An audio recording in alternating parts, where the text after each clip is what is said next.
Hi everyone, welcome back to my YouTube channel. I hope कि आप सब लोग बहुत अच्छे होंगे। लास्ट पार्ट में हमने देखा था कि वेवुशियान और लान वांगजी साथ में ही थे। वांगजी वेवुशियान से जवाब चाहता था कि उसने उसके साथ ऐसा क्यों किया। सुबह सुबह वेवुशियान वांगजी को छेड़ रहा था, इसलिए वांगजी ने उससे कहा कि अभी उसे एक्सप्लेनेशन चाहिए जो भी वेवुशियान ने किया है। ये सुनकर वेवुशियान के चेहरे की हंसी गायब हो गई। उसने कहा कि क्या मुझे तुम्हें सच में एक्सप्लेन करना पड़ेगा। इस पर वांगजी ने कहा, हाँ तुमने झूठ बोला है। ये सुनकर वेवुशियान कहता है, हाँ मैंने झूठ बोला है, लेकिन अगर मैं तुम्हें सच बता देता ना तो तुम चिल्लाकर वहां से भाग जाते। इस पर वांगजी कहता है, लेकिन मैं अभी तो नहीं चिल्ला रहा हूं ना, तो इसलिए मुझे बताओ। इस पर वांगजी उसकी तरफ टीजिंग स्माइल करते हुए कहता है, लेकिन रात को तो तुम मेरा नाम लेकर चिल्ला रहे थे। इस पर वांगजी उसका नाम लेता है, वेवुशियान। इस बार वेवुशियान ने उससे कहा, प्लीज लानजान मुझे वेइंग कहो ना, जैसा तुम रात को कह रहे थे। ये बोलते हुए वेइंग बहुत ही ज्यादा क्यूट लग रहा था। वांगजी उसे कडल करना चाहता था, लेकिन उसने खुद को रोके रखा। फिर भी उसने वेवुशियान को वेइंग कहा। इस पर वेवुशियान कहता है, देखा तुम्हारे मुंह से मेरा नाम कितना प्यारा लग रहा है। वांगजी भी उसे बताना चाहता था कि उसका ये नाम कितना प्यारा है। जैसे लोग उसे यीलिंग लाओदा बुलाते हैं, वो नाम उसे ज्यादा अच्छा नहीं लगता, लेकिन वेइंग उस पर बहुत ज्यादा सूट करता है और ये नाम बोलने में भी बहुत प्यारा है। लेकिन फिर भी वांगजी ने अपनी फीलिंग को एक्सप्रेस नहीं किया। वो अभी भी वेवुशियान से आंसर चाहता है। वेइंग हंसते हुए कहता है, मैं जानता हूँ तुम बहुत डिमांडिंग हो। इस पर वांगजी ने उसकी तरफ एक ग्लेयर किया तो वेवुशियान कहता है, ठीक है, वो क्या है ना, तुम बहुत ज्यादा इंटरेस्टिंग हो और मैं यहाँ पर बहुत समय से बोर हो रहा था। इस पर वांगजी कहता है, तो तुम सिर्फ मेरे साथ खेलना चाहते थे। उसकी आवाज आइस की तरह कोल्ड थी। ये सुनकर वेवुशियान शाई करके कहता है, नहीं ऐसा नहीं है। देखो, लोग मुझसे कह रहे थे कि एक ओमेगा है जो कि ब्यूरियल माउंट्स का रास्ता पूछ रहा है, एक हाई बॉर्न ओमेगा जो कि एक लैन ओमेगा है। मुझे लगा कि ये हम पर कोई अटैक है और उसे कवर करने के लिए ऐसी बातें की जा रही हैं, लेकिन जब मैंने तुम्हें देखा तो मैं समझ गया कि वो लोग सच कह रहे थे। वांगजी की नजर तो वेवुशियान के चेहरे पर थी, जो बहुत ज्यादा ब्यूटीफुल लग रहा था। सूरज की गोल्डन लाइट में उसकी स्किन ग्लो कर रही थी। वांगजी को उसकी स्किन बहुत ज्यादा सॉफ्ट लग रही थी। वो सोच रहा था कि अगर अभी वो उसकी स्किन को सक करेगा तो वहां पर एक मार्क पड़ जाएगा। ये सोचकर ही वांगजी की बॉडी शिविर करने लगी और वेवुशियान ने उसे जल्दी से एक ब्लैंकेट से कवर कर लिया। वेइंग कहता है, लानजान क्या तुम्हें ठंड लग रही है? ये लो, ये ब्लैंकेट ले लो। एनीवे, मुझे लगा था कि मैं सोल्जर्स की एक आर्मी से मिलने वाला हूँ, लेकिन तुम सच में एक ओमेगा थे। जब मैंने तुम्हें ढूंढा तो मुझे लगा कि मुझे तुम्हारे साथ कुछ फन करना चाहिए, लेकिन उसके बाद मैं तुम्हारे साथ ही रह गया। और वैसे भी मैंने तुम्हें ब्यूरियल माउंट्स का रास्ता दिखाया है और बिना मेरी मदद के तुम ब्यूरियल माउंट्स में आ ही नहीं पाते। वेइंग की बात सुनकर वांगजी ने फ्रोन किया। उसने ब्लैंकेट अपने ऊपर टाइटली कस लिया। वो कहता है, तो तुमने मुझे यहाँ एंटर होने ही क्यों दिया? तुम मुझसे चाहते क्या थे? इस पर वेइंग ने कहा, मैं तुमसे कुछ भी नहीं चाहता था, बस मैं तुम्हें देखना चाहता था। मैं सोच रहा था कि वो कैसा ओमेगा होगा जो खुद को मुझे देने के लिए तैयार है। मतलब लानजान, तुम्हें खुद की वैल्यू को समझना चाहिए था। तुम खुद को मुझ जैसे एक ओल्ड अल्फा को कैसे दे सकते हो? मैंने तो एक्सपेक्ट भी नहीं किया था, लेकिन फिर भी तुमने खुद को मुझे दे दिया। ये बिल्कुल भी स्मार्ट मूव नहीं था। इस पर वांगजी कहता है, अच्छा, और फिर भी तुमने मेरा वर्च्यू ले लिया। वेइंग की उंगलियां वांगजी की एक्सपोज्ड लेग पर चल रही थी, जिसकी वजह से वांगजी की बॉडी कांप रही थी। शायद ये इसलिए है क्योंकि रात भर वांगजी इस अल्फा के साथ था। वेइंग वांगजी की तरफ लीन होकर अपनी डेंजरस वॉइस में कहता है, मैंने ले लिया। वैसे भी मैं एक ऐसा इंसान हूं जो किसी भी प्रीसियस चीज को छोड़ता नहीं है और मैं खुद को रोक नहीं पाया। मैं चीजों को लेता हूं और उन्हें डिस्ट्रॉय कर देता हूं। तुम जानते हो ना, मैं यीलिंग लाओजा हूँ, जो कि डेथ के लिए जाना जाता है। मैं हर प्रीशियस चीज़ को डिस्ट्रॉय कर देता हूँ। वेंग की बातें सुनकर वांग जी का तो गला ही सूख गया था, लेकिन फिर भी वो पीछे नहीं हटा। वो फिर से कहता है, तुमने मेरी वर्जिनिटी ली है। इस पर वेवुशियान कहता है, हाँ मैंने ली है, और अब मैं तुम्हें अपने साथ नहीं रखना चाहता हूँ। इस पर वांग जी कहता है, ओह, तो मेरी वर्जिनिटी लेने के बाद अब तुम मुझे फेंक देना चाहते हो। सडनली वांग जी बहुत गुस्से में आ गया था। उसे बहुत ज़्यादा हर्ट फील हुआ था। जैसे ही वेवुशियान उसका हाथ पकड़ने वाला था, वांग जी ने झटके से उसके हाथ को दूर कर दिया। तभी विंग कहता है, लानजान रुको, मेरा ये मतलब नहीं था। वांग जी वहां से जाना चाहता था, इसलिए विंग ने उसे वॉल पर पिन कर लिया। वांग जी न्यूड था, इसलिए उसने खुद को छुपा लिया।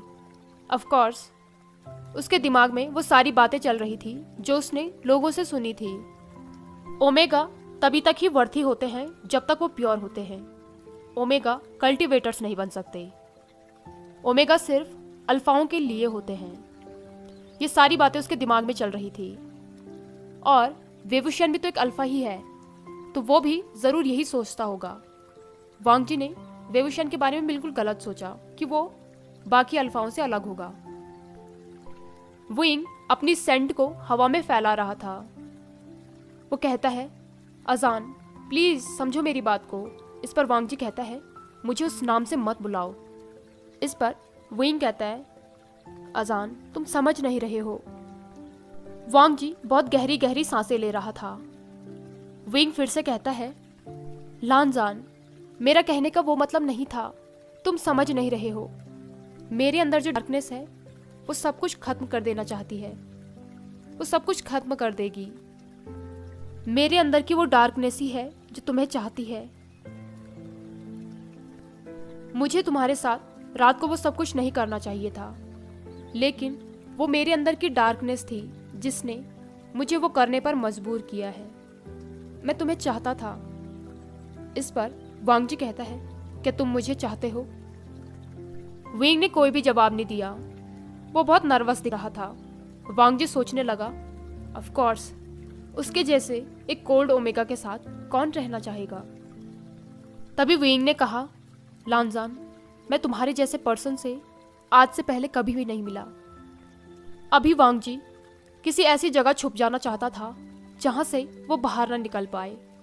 उसे अपनी आंखों के कॉर्नर पर अपने हॉट टीयर्स महसूस हो रहे थे, लेकिन वो रोएगा नहीं। वो इस अल्फा के सामने अपनी वीकनेस नहीं दिखाएगा। तभी विंग कहता है, लानजान मैं बहुत लंबे समय से जी रहा हूँ। वेंस के आने से पहले मैं यहाँ पर अकेला रहता था, इस ब्यूरियल माउंट्स में बिल्कुल अकेला, मैं और मेरी डार्कनेस, इस रिसेंटफुल एनर्जी के साथ। विंग की बातें सुनकर वांग जी को सिंपैथी हो रही थी, क्योंकि ये सब कुछ बिल्कुल भी आसान नहीं था। अकेले इस ब्यूरियल माउंट्स में रहना और उस रिसेंटफुल एनर्जी से सफर होना हर समय। तभी विंग ने फिर से कहा, मैं ह्यूमन नहीं हूं लानजान, खासकर अब तो नहीं। मैंने अपने एग्जिस्टेंस के सबसे ज्यादा साल इस रिसेंटफुल एनर्जी में बिताए हैं। मैं एक सिविलाइज्ड पर्सन नहीं हूं और मैं तुम्हारे लिए ये सब कुछ नहीं चाहता हूं। जब मैंने तुम्हें पहली बार देखा था तो तुम चांद की तरह चमक रहे थे। तुम्हें इस डार्कनेस में ट्रैप नहीं होना है। वांग जी एक मैस बन गया था। उसके अंदर बहुत सारे इमोशंस चल रहे थे। वो सैड भी था और एंग्री भी। वो ये भी सोच रहा था कि विंग यहाँ पर अकेले कैसे रहा होगा। तभी वांग जी ने कहा, लेकिन तुमने तो कहा था कि तुम मुझसे सब कुछ चाहते हो। इस पर विंग ने कहा, मैंने कहा था और मैं चाहता भी हूँ। जो भी तुम मुझे दोगे मैं वो सब कुछ चाहता हूँ। लानजान मैं एक मॉन्स्टर हूँ। मेरी रिसेंटफुल एनर्जी मुझे चीजें लेने से रोकेगी नहीं, और ये तुम जानते हो। वांग जी ने अपनी पाम से विंग का मुंह बंद कर दिया। वो कहता है, नहीं ऐसा मत कहो। कोई माने या न माने, लेकिन तुम एक ह्यूमन हो। विंग ने धीरे से वांग जी के हाथ को हटाया। वो हंस रहा था। वो कहता है, लानजान तुम इतने अच्छे कैसे हो सकते हो? तुम बहुत ज़्यादा अच्छे हो। वांग जी ने अपने हेड को शेक किया। वो कहता है, मैं अच्छा नहीं हूँ। विंग ने फिर से कहा, नहीं लानजान, तुम हो।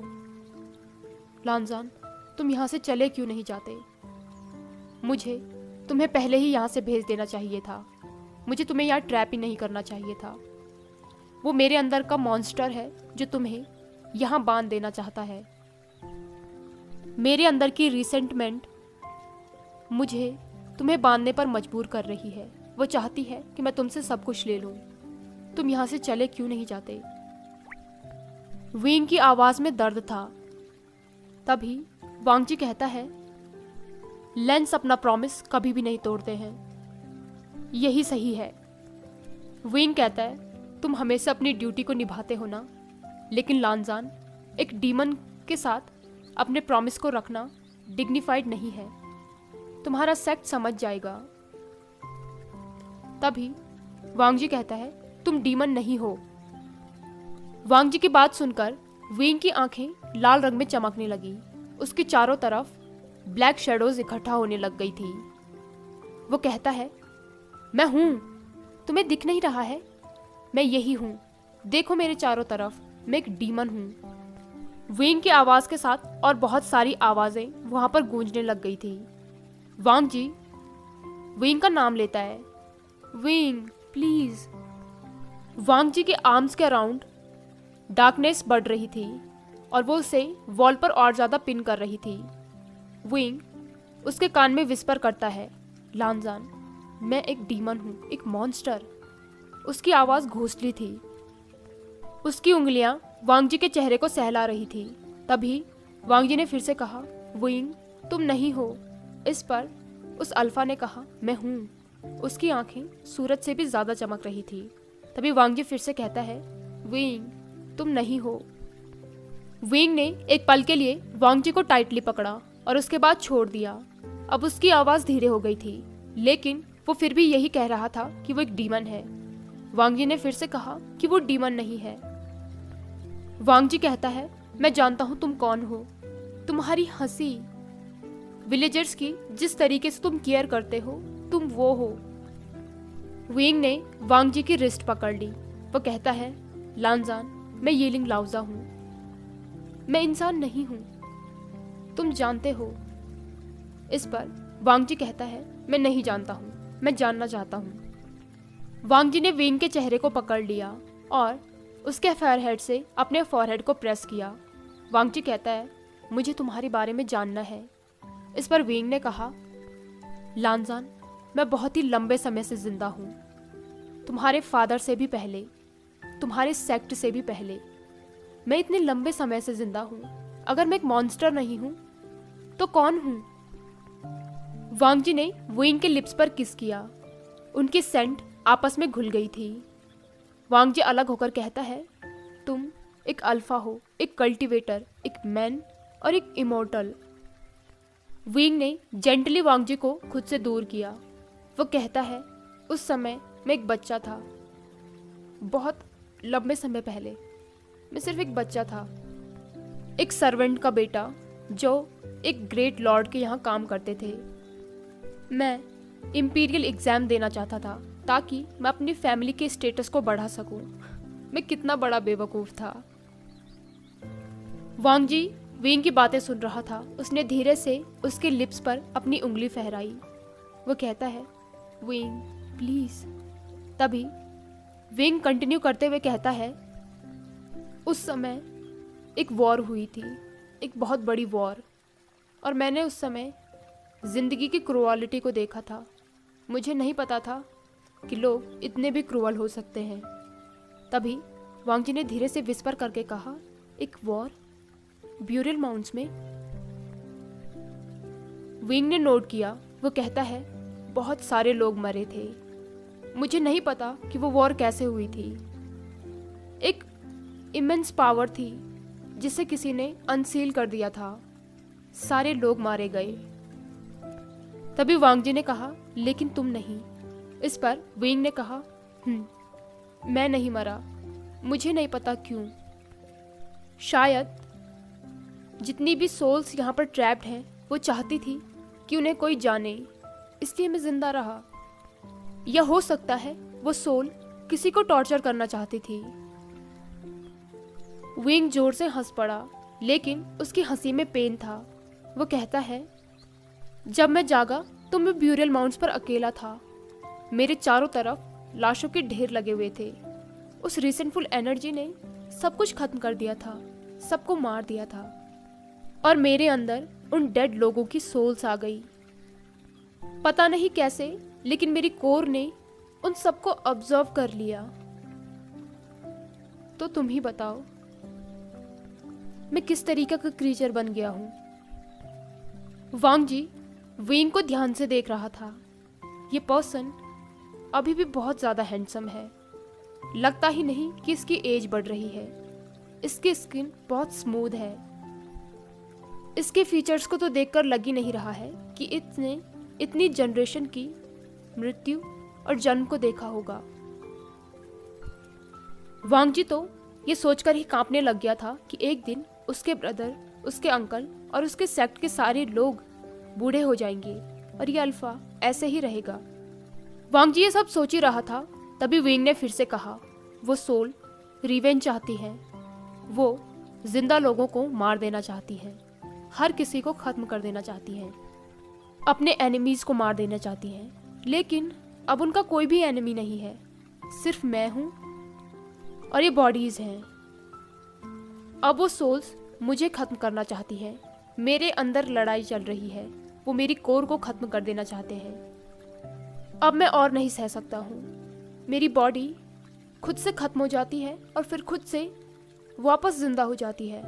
अगर कोई स्वॉर्ड से मेरा गला भी काटेगा तो मैं मरूंगा नहीं। अगर मैं क्लिफ के ऊपर से जंप भी करूंगा मैं तब भी नहीं मरूंगा। मैं उन सोल्स की वजह से इमॉर्टल बन गया हूं। यही मेरी सच्चाई है लानजान। फाइनली विंग की वो लाल चमकती हुई आंखें वापस से ग्रे हो गई थी। वांग जी को उसकी सेंट में अभी भी वो रिसेंटमेंट एनर्जी फील हो रही थी, जबकि विंग की सेंट रेन और स्पाइस की है। वांग जी के दिल में तो ये सोचकर ही दर्द हो रहा था कि कैसे विंग अकेले रहा होगा और उसने इस दुनिया को बदलते हुए देखा है। तभी वांग जी ने कहा, तुमने इमोर्टैलिटी को पा लिया है विंग। कल्टीवेशन का अल्टीमेट गोल ही यही है कि हम इमॉर्टल हो जाएं। इस पर विंग कहता है, लानजान, मैंने इमोर्टैलिटी को कल्टीवेट नहीं किया है, मैं ऐसा ही था।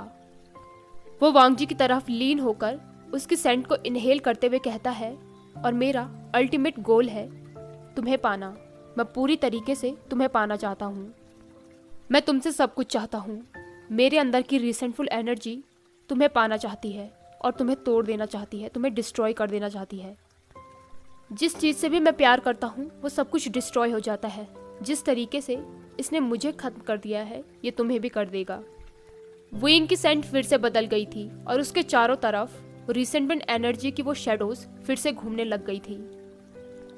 वांग जी को थ्रेट साफ साफ नजर आ रहा था, लेकिन फिर भी उसने कोई परवाह नहीं की।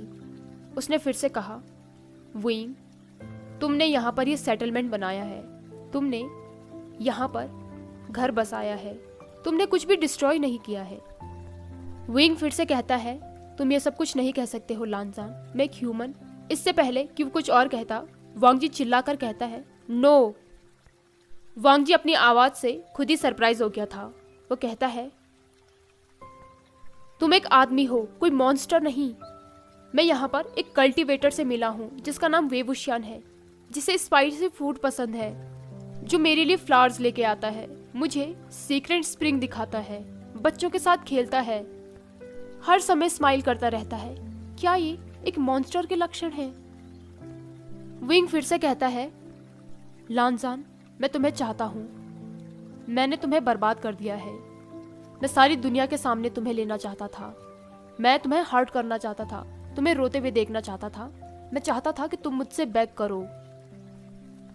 मैंने तुम्हारा वर्च्यू इसलिए लिया क्योंकि मैं लेना चाहता था, और मैंने इस बात की परवाह भी नहीं की कि क्या तुम भी ये चाहते हो या फिर नहीं। इस पर वांग जी ने कहा, मैं तुम्हें चाहता हूँ, वांग जी की बातें सुनकर विंग की आंखें बड़ी बड़ी हो गई थी।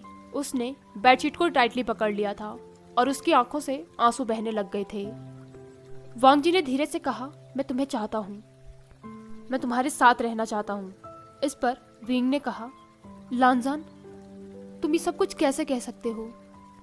तभी वांग जी ने फिर से कहा, मैं खुद को तुम्हें देना चाहता था विंग, उस अल्फा को जिसने मेरे साथ ट्रैवल किया, जिसने मुझे पहली बार उस नजर से देखा जैसा मैं हूं।